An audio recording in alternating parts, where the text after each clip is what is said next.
Good morning, good evening, guys. Every time you watch this video, it's your boy Bruce, back with another video again with my boy Mike's Tacoma and mine's as well.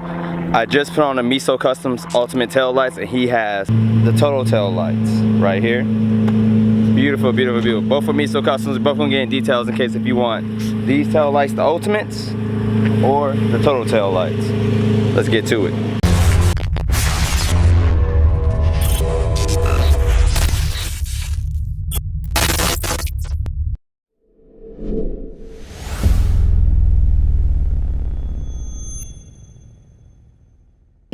So the key major difference is this is the Ultimate tail light. As you see, you have the 3 lines right here.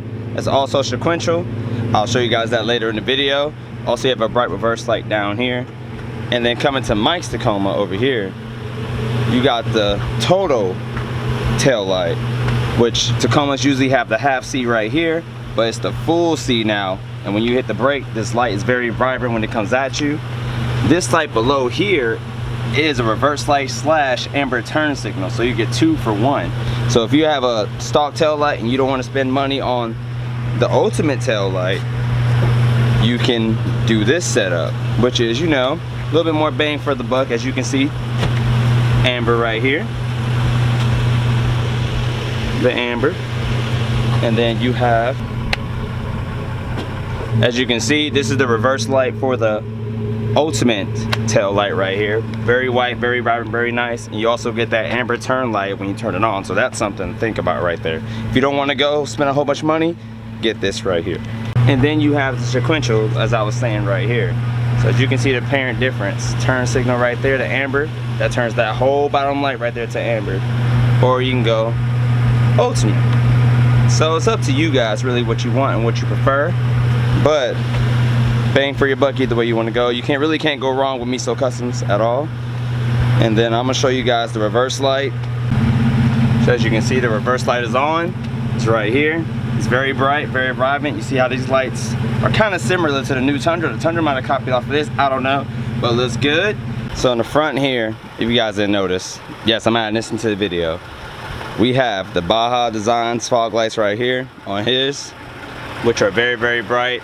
Can't really use these on the road, so if you're getting these, you can't use them on the road compared to the SAE Dial Dynamics. These right here are mine. Yes, you can use them on the road, and they're very, very, very bright. So if you're somebody that does everyday driving and you need something that you want to use on the road, these are bright. So these, if people don't have tint on their windows, you'll be able to see through their windows. So some people don't like it. Some people, you know, give me the finger, flick me off, say turn them off, whatever. You can use them on the road. Those right there, you don't use those on the road. Don't be behind somebody and get mad and flick these bad boys on, because you blinding. But like I said, I just want to give you guys a quick comparison. I know you guys can't really see during the day, but just giving you guys a thought for thought and seeing what they both look like out here on actual trucks in person. So as you can see, boom. A little bit brighter over there, but same tone. And this is my boy Mike's truck, by the way. Yeah, so if you guys want to know, we might make a video. He might go through everything he did on the truck, so just so you guys know. All right, guys, once again, it's your boy Bruce. Subscribe, like, and follow the build, man. The overland build is gonna start. I'm trying to tell you guys that, because trust me, when the overland build starts, you guys are gonna be like, oh, I missed it. So that's why I'm documenting everything so you guys can see it. All right, guys, peace out.